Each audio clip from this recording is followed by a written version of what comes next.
네, 여러분, 저희가 그 이준석 그 인용, 판사가 인용한 그것 때문에 이제 모두 멘붕에 빠졌는데, 할 수 없이 마드리드에 계시는 마드리드 심님을 연결해서 이 사태에 대한, 어떻게 좀 진단을 한번 받고, 참고로 마드리드 심님이 이런 일이 있을지 모르고, 오늘은 미장원에 가지 않았죠? 네. 미장원에 가지 않았기 때문에 여러분, 뭐 생소하시겠지만 그래도 뭐 미모는 살아있습니다. 어쨌든 자, 마드리드 심님이 이런 어처구니 없는 일이 벌어졌습니다. 어떻게 이럴 수가 있을까요? 일단은 제가 이게 뭔지 모르겠는데 제가 촉이 왔어요. 어제 공항에서 네, 이렇게 막 대기하고 있는데 그 네, 비행기 기다리고 있는데 뭔가 왠지 기각이 인용될 것 같다는 느낌이 스멀스멀 들었던 게 저는 하태경이 뭐라고 말을 하는데 네. 그 지금 판사가 뭐 순창고 출신이고 그 김웅하고 되게 끈이 있더라고요. 김웅. 김웅, 그리고 제가 또 스멀스멀 느낌이 왔던 게 그 탄원서. 탄원서. 탄원서를 이준석이가 그 13일인가 17일인가에 뭐 넣었는데 19일 날 부랴부랴 쓴 느낌이 나요. 그러니까 뭔가 누군가한테 조언을 들었다는 느낌이 저는 확실히 들었거든요. 조언을 들었구나. 네, 네, 탄원서를 처음부터 쓴 게 아니라 중간에 썼다는 거는 네. 뭔가 누군가가 툭 찔러가지고 좀 탄원서 써봐라 이런 식으로. 그리고 그 탄원서가 무슨 운동권 감성에 막그 호소하는? 그렇지. 예, 완전 뭐 신군분이 뭐니 해가지고 그리고 처음에 시작을 뭐 광주 항쟁이랑 연결시키는데 이게 무슨 광주 항쟁입니까? 말도 안 되는 거죠. 그런 것도 그렇고 김기현 대표가 뭐라고 했냐면은 이런 거는 원래 금세 나는 건데 왜 시간을 끄는지 의아하다고 그랬어요. 시간을 끄는 게 일단 불리한 거 조건이었지. 그러니까 시간을 끈다는 게 통상적인 거를 하지 않고 뭔가 억지로 이게 뭔가 끌면서 음, 정치적인 고려를 한다는 거잖아요. 조국 네, 사건도 그렇고 뭐 모든 게 그렇잖아요. 최강욱도 그렇고 네. 정경심도 그렇고. 그러니까 이거는 이제 판사가 정치적인 고려를 했다라는 거죠. 이게 기술적인 판단을 하는 게 아니고. 그래서 여러 가지 정황이 되게 쎄했는데 제가 그 하태경이 뭔가 권력의 풍향계라고 했던 게 하태경이 그런 정보 같은 거 들어가지고 되게 태세 전환도 잘하고 그런 사람인데 그때 공고 딱 있었죠. 그랬잖아요. 이렇게 금세 하지 않는 거는 지금 뭐 당 줄에서 오판하고 있다. 그러니까 네. 뭐 정보를 들은 거죠. 정보를 들고 음, 듣고 입을 튼 거죠. 입을 턴 거죠. 그래서 여러 가지로 봤을 때 저는 하태경도 그렇고 김기현도 그렇고 그 탄원서 사건도 그렇고 그리고 그 탄원서가 이준석이 그냥 아무 말이나 막 던진 거예요 지금. 그러니까 네, 판사한테 살려달라고. 근데 네. 그게 자기는 유출될 줄 몰랐던 거예요. 근데 그 유출된 거 난 거 보니까 막 증거도 없는 거 가지고 아무 말 던지기 식으로 막 그런 거잖아요. 네. 뭐 누가 자기를 뭐 회유하려고 했다는 등 네. 증거 가지고 걔가 만약에 그런 회유를 진짜 받았으면은 벌써 누구라고 실명사 까고 뭐 이렇게 녹취 까고 했겠죠. 아, 또 이런 와중에 또 이겼다고 막 그 중빠들 동원해가지고 으쌰으쌰 하면서 우리가 이겼다 이런 식으로 또 선동을 하면서 우리 예, 예. 서민 교수님 같은 분들, 그리고 이미, 이준석 끝났다라고 이제 마음을 안심하고 있던 사람들한테도 불안과 공포 조장. 이준석이 이기는 거 아니야? 막 이런 식의 불안과 공포 음, 조장, 패배주의 조장 또. 그러면 이제 어쨌든 간에 이건 멘붕이 오는 사건인 건 맞는 거죠. 어쨌든 간에 이게. 그 멘붕을 노리고 있는 거예요, 이준석은. 그리고, 이준석이 가처분을 냈던 것 자체가 네, nothing to lose. 그러니까 북한의 벼랑 끝 전술과 똑같죠? 김정은이가 맨날 하는 게 뭐야? 핵 버튼 내가 누를 수 있다. 예, 네. 그거잖아요. 그러면 남한 사람들은 불안하잖아요. 음, 그래서 지금은 이준석이 그 가처분 신청을 낸 것 자체가 하나의 미디어 쇼 또 언론의 떡밥 네. 그리고 자기 지층에 대한 이런 떡밥거리거든요. 15분 페임 그거를 이제 미국에서는 잠깐 이렇게 방송 바보 같은 짓 해가지고 뭐 무슨 이상한 짓 해가지고 이렇게 방송에 나오는 걸 뭐 진짜 뭐 5 minutes fame이라고 하거든요. 그러니까 관종도 잠깐 이렇게 영웅 대접받고 아무것도 아니라는 나띵이라는 거죠. 그래서 네. 이제 이준석이 자꾸 15분 페임으로 연명을 하고 있죠. 계속 센 발언, 뭐 개고기 발언, 또 뭐 있었죠? 신군부 발언, 음, 거기다가 뭐 삼성 간호니 뭐니 계속 자극적인 말을 던지면서 이 정말 막장 시리즈를 한 해 한 해 연명을 하고 있는 거예요. 그러니까 사람들이 네. 막장 드라마 볼 때, 와, 주단태인지 뭔지 저런 상식적으로 이해가 안 가는 사람들이 어디까지 가나 막장으로 갑자기 네. 막 눈에서 레이저 쏘고 막 그러잖아요. 네. 네. 말도 안 되는 초현실적인 거를 막 던지잖아요. 그러니까 지금 네. 이준석이 그 단계까지 왔다라고 보고 근데 이게 가처분 인용됐다고 해서 뭐 본안 소송에서 뭐 우리가 뭐 방법이 없는 것도 아닌데 뭐 본안 소송 물론 좀 오래 걸리니까 예외인데 지금 우리가 할 수 있는 일이 뭐가 있습니까 이제? 그래서 지금 보수 지지자들이 이 서민 교수님 같은 분들이 해야 될 분들은 네. 마음을 다독여야 되는 거예요. 이 마음을. 여론전에 이제 흔들리지 않고 중심을 잡아야 되고 본질을 생각해야 되는 거죠. 본질은 뭐냐? 이거는 이준석이 초래한 비상 상황이라는 거죠. 자기가 7억 각서를 김철근이라는, 그러니까 이게 이준석이 말하는 게 정말 다 어거진 게 보세요. 성상납의 그 처음에 윤리위 징계라는 것 자체가 성상납을 했다 안 했다로 해서 한 게 아니죠. 네. 김철근이라는 공적인 자기 공적인 그 부하라고 해야 되나? 공적인 밑에 직원을 이용을 해서 사적으로 자기 사적인 그런 스캔들을 막는데 새벽에 보냈죠. 일단 그거 자체 좀 부적절하죠. 굉장히 부적절하죠. 부적절하죠. 부적절한 행동으로 징계가 된 거예요. 그리고 그 부적절한 행동들이 증거가 나왔죠. 녹취라던가 다 해서 새벽에 김철근한테 사람 하나 보낼게요.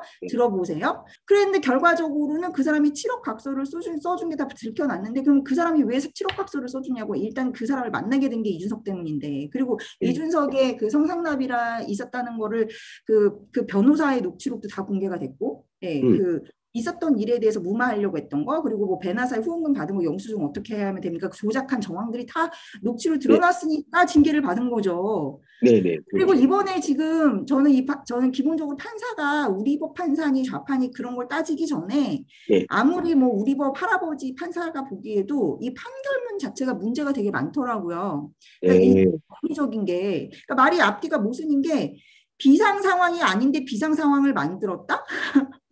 아니 만들어졌던 그러니까 비상 상황이라는 건 누가 만들었던 간에 그 결과인 거지. 그 판사가 이 비상 상황을 만드는 데 있어서 누가 책임 있냐를 따지는 게 아니잖아요. 그러니까 이 당이라는 것은, 국민의힘이라는 것은 이 당의 비전 그리고 당의 목적, 공통의 목적을 위해서 최선의 결단을 내리는 거고, 그 절차가 민주적이면 되는 거잖아요. 근데 어떻게 판사가 비상 상황을 만들어진 비상 상황? 비상 상황이 아닌데 비상 상황을 만들어진 비상 상황도 비상 상황 아니에요? 아니 이건 뭐냐면 마치요, 어떤 부부가 서로 둘이 못 살겠다라고 해가지고 이혼할래 그러고 난리를 치는데 옆에 있는 사람이 야 그거는 못 살 사유가 아니야, 만들어진 못 살 사유야. 말도 안 되는 상황인 거죠. 그래서 일단은 저 보수 지지자들이 이제 막 그거에 대해서 분노하고 되게 이제 화는 많이 나겠지만, 그래서 결집을 하는 거는 중요하지만 이게 캄다운 이럴 때일수록 이제 여론전을 상대해서 상대가 여론전이나 그런 비열한 감정적 선동을 할 때, 우린 이겼다 막 이런 식으로 할 때는 어떻게 대응해야 된다? 굉장히 캄다운 하면서 이성적인 접근을 해야 되고, 이 상황에서 우리가 지금 해야 될 것이 뭔지 행동에 집중해야 된다는 거죠. 행동을 가르쳐 주십시오. 행동이 뭐냐면, 첫째로는 저는 권선동 원내대표가 물러나야 된다고 생각해요. 첫 번째야. 왜냐하면 이제 가처분 신청에 대해서, 왜냐하면 이 가처분 신청이 인용이 된 것 자체가 기본적으로 권선동 원내대표가 기회주의적인 행동을 했기 때문에 이런 절차나 그 비상 상황 만들어진 곳에서 빌미를 준 거예요. 왜냐하면 지금 판사가 말할 때 이 비상 상황은 만들어진 것이다라고 얘기한 것 자체가, 비상 상황을 누가 만들었어요? 권성동 의원의 실수. 저는 권성동 의원이 두 가지 책임이 있는데, 그 내부 총재 그 문자를 자기가 실수인지 고의인지 그걸 유출되게 한 책임자가 권성동 아닙니까? 그러니까 권성동 원내대표가 그 만들어진 비상 상황에 대한 책임자죠. 그리고 두 번째로는 자기가 또 직무 대행을 그만두고 원내대표는 유지하겠다라고 함으로써 이준석 쪽한테 비난의 빌미를 준 거예요. 그래서 이준석이가 윤핵관, 대표윤핵관으로 권성동을 한 거고. 그러니까 이 상황이 되게 재밌는 게 뭐냐면은, 권성동은 왜 자꾸 그런 식으로 행동을 하는지 좀 궁금하지 않으세요? 왜 권성동이 왜 그런 겁니까? 안 물러나는 이유. 왜 그러냐면, 윤석열 대통령의 신임 때문인가? 아니에요. 권성동이 그렇게 하는 이유가 있어요. 그걸 아셔야 돼요. 왜 그런지. 뭐냐면 윤핵관 이 상황이 전에도 제가 말씀을 드렸는데, 이 상황은 사실 공천이나 이런 거를 가지고 하는 당내 암투적 성격이 있거든요. 근데 이 당내 암투적 성격에서 이준석이 봤을 때는 권성동과 장제원과 또 이제 뭐 검찰 라인과 뭐 김건희 여사 라인과 뭐 여러 가지 지금 당내 파벌들이 있는데 서로 권력 투쟁을 하고 있다고 보는 게 이준석의 시각이에요. 그래서 이준석은 자기가 그 이간질 사이에서 뭔가 캐스팅 보트가 되겠다. 그리고 자기가 뭔가 그 불만을 받는 세력, 이제 그 이간 서로의 권력 투쟁에서 이렇게 좀 떨궈져 나가는 세력이라든지 비주류 세력이 있을 거 아니에요. 그러면 그 세력들한테 자기가 소용 가치가 있을 것이다라는 생각을 하고 있는 거예요, 이준석은. 근데 권성동하고 장제원하고의 그 두 분 간의 파워 게임이 되게 세다라는 것이 이제 알려져 있는데, 제가 전에도 말했지만 장제원 의원은 그래서 이제 자기들 딴에는 자기 세를 자꾸 불리는 게 중요하잖아요. 그래서 장제원 의원은 이제 안철수 의원이라든지 김종인 쪽이라든지 또 김무성 쪽하고도 친하대요. 그러니까 장제원 의원은 여러 가지 그 당내 세력들 있잖아요. 세력들을 계속 관리하고 뭔가 이렇게 좀 다독이면서 윤석열 대통령한테 신임을 받으려고 하는 거예요. 그러니까 윤석열 대통령 입장에서는 뭐 김종인 의원이든 뭐 김무성이든 그렇죠?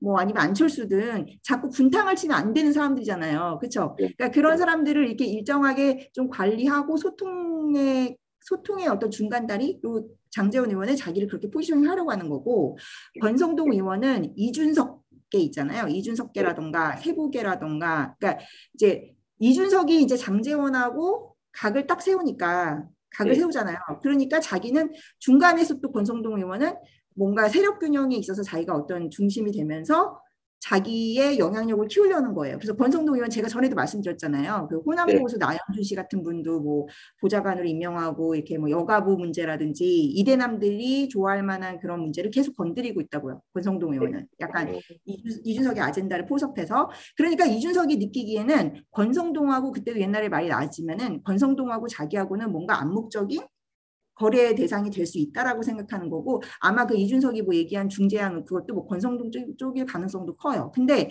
이준석 입장에서는 그나마 믿을 구석이 권성동인 거예요. 장제원하고는 완전 삼성간호하면서 적을 졌잖아요. 그렇죠? 그러니까 한마디로 말하면 장제원 쪽은 강성파, 뭔가 또 권성동 쪽은 온건파, 이런 식으로 돼가지고 권성동이 봤을 때는 자기가 중간자라고 생각을 하기 때문에 당을 자기가 당연히 컨트롤해야 된다라고 생각하는 거예요. 중간자로서. 문제는 이제 권성동 씨가 너무 똥볼을 많이 찼잖아요. 뭐 말실수도 많이 하고, 그러니까 대통령한테 지금 해가 되는 행동을 많이 했기 때문에 이 가처분 사태에 대한 책임 소재를 지고 누군가가 물러나야 되는데, 이제는 권성동 의원이 그거를 피할 길이 없다. 이미 지금 장제원 의원은 이 일선에서 다 물러났어요.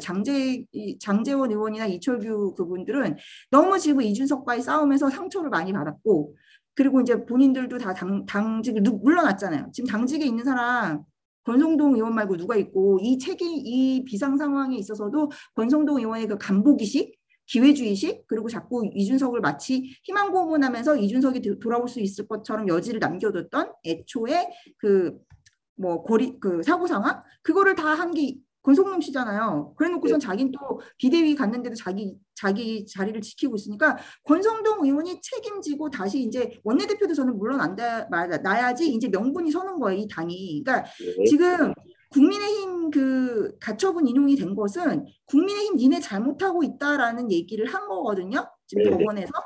그러면 국민의힘에서는 이제 법원의 그 판결을 어쨌든 뭐가 됐든 반영하는 그 움직임을 줘야지 국민들한테도 설득이 된단 말이에요. 그러니까 그 방법 중에 하나가 권성동이 물러나는 거죠. 그렇죠? 권성동이 물러나는 거고 지도부를 완전히 새로 다 꾸려야죠. 예. 권성동이 물러남으로써 진짜 비상 상황을 만들고, 그러니까 진짜 비상 상황이고 비상 상황을 타개하기 위해서 새 지도부를 꾸린다라고 해야지 명분이 쓴다는 거죠. 예, 왜냐하면 그 법원의 판결문 자체가 직무 대행이 있기 때문에 비상 상황이 아니라 했거든요. 그러니까 지금 상황을 비상 상황으로 보려면 비상 상황이 진짜 돼야 된다는 거니까 권성동 씨가 책임을 지고 그 비상 상황을 만든 거에 대해서, 이 상황이 비상 상황이라면 자기도 책임을 져야 되고, 그 최고위에서 제가 물러나야지 최고위가 진짜 해체가 되는 거고, 비상 상황이 돼서 다시 비대위를 꾸리던 전당대회를 할 수 있는 거죠. 네. 근데 만약에 그러니까 윤리를 다시 열어서 이준석이 그동안 몇 달 동안 한 걸 가지고 추가 징계를 한다, 이런 건 좀 안 좋은 거군요. 그렇게 하면 그러니까 이게 뭐냐면 윤리위를 다시 열어서 이준석을 추가 징계를 해야 돼요. 근데 징계를 해야 돼. 이 두 가지를 해야 되는데 네. 항상 보면 뭐가 문제냐면 여론을 관리한다는 측면이나 사람들이 봤을 때 납득이 가게 되게 하기 위해서는 지금 문제가 뭐냐면 권성동이 지금 윤핵관의 대명사처럼 되고 있는데 윤핵관은 되게 이미지가 안 좋고 여론에서도 비난이 많은데 여전히 권성동이 원내대표가 아무도 못 건드리고 있고 이준석만 징계를 하고 이게 절차대로, 그러니까 사실은 이준석도 지금 원래대로라면 예전에 제명이 됐어야 되는데 지금 여론전 하면서 지금 못 파내고 있는 건데 어쨌든 왜 이준석만 이렇게 하는 식으로 프레임이 되니까 문제라는 거예요. 그래서 그 명분을 살리기 위해서는 둘 다 내려야 된다는 거예요, 지금은. 그래서 권성동과 그 지도부 체제가 다 동시에 선당 후사로 해서 우리 물러난다 하고 그러면서 이준석한테도 책임을 물어야 되는 거죠. 이준석 네가 뭐 당도 불사른다고 했고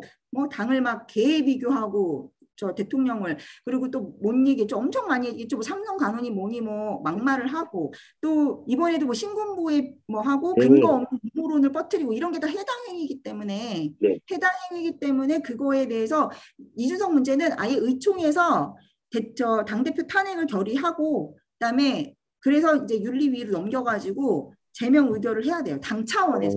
일단 당대표 먼저 날리고 그리고 윤리 열어서 제명하는 게 방법이군요. 그러니까 어쨌든 간에 이번 사태로 인해서 뭐 회복 불가능한 상처를 입은 건 아닌 거죠. 우리가 어쨌든 할 수 있는 일이 있죠. 그러니까 앞으로 잘해야 되는 거죠, 국힘이. 그러니까 제가 봤을 때는 국힘이 항상 위기를 초래하는 거는 기회주의 때문이에요. 그 권성동의 기회주의. 권성동의 기회주의. 그리고 자기들이 뭔가 총대 메고 욕먹고 싶지 않아 하는 거. 그러니까 지금 이준석 같은 페류나를 쳐내지도 못하니까 사람들이 봤을 땐 저 당은 자격도 없는 당인 거죠. 이준석하고 싸우는데 이기지도 못하고. 그 두 가지 말고 그러면 추가로 뭐 더 해야 될 건 뭐가 있을까요, 우리가? 지금은 시급한 게 그 당원들은 빨리 권성동을 내리고 진짜 지금 비상 상황이니까 비상 상황에 걸면은 책임을 져라. 네? 당의 지도부의 책임을 지라라는 걸 요구해야 되고 이준석에 대해서 제명을 요구해야 돼요. 이준석은 이미 그러니까 이번에 이제 일말의 소득이라는 거는 국힘이 아무리 바보 같은 짓을 해도 이제 확실해졌어요. 이준석의 존재라는 것은 정권의 위협이며 보수의 적이며 얘의 사상이나 이런 게 다 드러났잖아요. 그렇잖아요. 그러니까 얘는 민주당에 가야 되는 애고 설사 지금 계속 하는 것도 민주당의 뭔가 저 스파이처럼 여기 잠입해가지고 지금 당을 교란하고 계속 분란을 일으키고 마치 무슨 저 신천지처럼 들어와가지고 암적인 존재라는 거를 해야지 이제 이준석을 받아야 된다, 품어야 된다 이런 소리를 하는 건 되게 국민의힘 당원으로서나 국민의힘 정치인으로서나 그리고 이 정권의 성공을 바라는 사람으로서는 그거는 이제 용납될 수 없는 얘기예요. 그게 왜 그러냐면 그 논리를 잘 세우셔야 되는 게 그러니까 이거는 뭐 저 국민의힘이 강성으로 가거나 뭐 극우로 가서가 아니에요. 그거는 이제 이준석이라는 사람이 되게 어떤 선을 넘고 패륜적이고 이 사람이 이념이 다른데도 자꾸 이쪽에 와서 분란을 일으키려고 한다. 그런 쪽으로 접근을 해야 되는 거예요. 그러니까 지금은 그러니까 두 부부가 이혼을 하는데 이미 그 둘이 너무 정신적으로 서로 사는 게 파탄돼 있는데 남이 봐가지고 너네들 아직까지 합의할 여지가 있어. 합의 이런 식으로 말하는 게 말이 됩니까? 그래서 저는 지금 이제 이 상황에서 김근식처럼 얘기하는 그런 분들 있잖아요. 네. 자꾸 이제 이준석을 자꾸 끌어가자 뭐 품자 양비론 피면서 그거는 양비론이 지금 중요한 게 아니고 지금은 이제 뭐 특히 국민의힘 당원이고 보수 지지자라면 지금은 누구 잘잘못을 따지는 게 의미가 없는 상황이에요. 그래서 앞으로 우리가 잘하자, 앞으로 우리가 어떻게 해야 한다라는 거를 얘기할 때예요. 우리가 해야 될 것은 뭐다? 당에 빨리 지금 이 사태를 초래한 사람들의 책임을 물어야 되고 새로운 리더십을 세워야 되고 이재명은 이준석은 확실히 쳐내야 된다. 그리고 제가 뭐 페북 같은 데도 썼는데 이준석은 그동안 이준석이 있었던 당들은 모두 망했어요. 박근혜 탄핵당했고 바른미래당 바른미래당 새보수당 가서 맨날 안철수랑 싸우고 손학규랑 싸우고 계속 그랬어요. 그러니까 이준석이 있는 당은 망해요. 그러니까 이거는 극단적인 뭐 이념적 강성 뭐 극우가 아니고 실질적으로 이준석이라는 정치인이 그동안 해왔던 항상 해당 행위나 분탕 행위 그리고 이념적인 저쪽 좌파 성향 그런 거에 대한 객관적인 평가에 의한 거고 전략적인 판단인 거지 이념적으로 구구고 뭐 우리가 예전에 폐쇄적으로 뭐 어떤 사람을 쳐내고 그런 게 아닙니다. 그래서 네. 이준석이란 한 인물에 대한 평가인데 많은 어떤 분들이 또 그 이준석을 금태섭에 비유를 하거든요. 금태섭하고 이준석은 기본적으로 달라요. 그러니까 맞아요. 금태섭이 맞아요. 무슨 민주당에 있을 때 해당 행위를 했나요? 그냥 금태섭은 조국 사태 때 쓴소리를 하고 공수처에서 기권했을 뿐이죠. 예, 그랬는데 이준석처럼 무슨 막말을 하고 뭐 저 무슨 이 금태섭이 저 자기 살겠다고 무슨 보수의 가치를 막 들이대고 뭐 보수 정당이 잘했다 뭐 우익적인 이념이 맞다 뭐 이런 식으로 얘기를 했나요? 아니잖아요. 지금 현재 분노지수, 지금 본인의 분노지수를 표현한다면 1에서 10까지. 저는 한 100인 것 같아요. 아, 예, 대단합니다. 그러니까 이준석은 정말 위험한 게, 그러니까 오히려 그 문재인이나 이재명이라는 사람은 그냥 이렇게 보수가 똘똘 뭉쳐서 이겨야 극복해야 될 대상이라면은 뭐 진짜 이준석이라는 인물은 진짜 보수의 빨대를 꽂고 피를 빨아먹는 기생충 같은 존재여가지고. 제가 또 기생충 전공이니까. 그렇죠. 그러네, 잘 만났네. 네, 그리고 어쨌든 우리가 제일 위험한 게 내부의 적이죠. 내부의 게릴라전이 왜 위험한데? 이게 이재명하고 싸우는 것도 온 힘을 끌어모아서 영끌해서 싸워도 못 이길 판에 지금 이준석이라는 하나의 이런 기생충 바이러스가 이렇게 안에서 피를 빼먹어가지고 힘을 쫙 빼면은 어떻게 이깁니까? 이거를 극복을 못하면 결국 이 정권은 정말 탄핵 상황으로 몰릴 수도 있는 거예요. 지금이 없어 해결을 지금이 기회인데, 그러니까 지금이 전화위복의 기회인데 지금 계속 이거를 못 끊고 가고 이준석 사건을 일단락을 지금 계속 못 하고 있잖아요. 지금 정권 3개월 동안 그렇죠. 이게 정말 6개월 가고 1년 가면은 이 정권은 망하는 겁니다. 그렇습니다. 그리고 예전에 박근혜도 보세요. 박근혜 정권 때도 팬덤 탄탄해가지고 30, 40% 계속 가는데 언제 망했어요. 박근혜가 망한 거는 유승민을 잘라서 망한 게 아니에요. 유승민이나 김무성 이런 사람들을 확실하게 쳐내지 못하고 졌기 때문에 망한 거지. 알겠습니다. 네. 오늘 진짜 이 가처분 인용이 나고 이 분노지수 100의 마드리드 심님이 저희한테 이제 이 분노의 메시지를 보내주셨고요. 하여튼 거기 마드리드에서 보낸 이 메시지 저희가 잘 받들어서 열심히 규탄하고 해서 꼭 성공한 보수 정권 이루겠습니다. 감사드리고요. 하여튼 다음에 우리 또 현안 있으면 또 연락드리겠습니다. 네네. 빨리 올려주세요. 지금 사람들이 너무 지금 이게 흔들리고 스트레스 받고 빨리 지금 이 대우 정비가 필요할 때인 것 같아요. 네, 감사합니다, 마드리드 씨님. 네, 감사합니다. 들어가세요. 네. 네.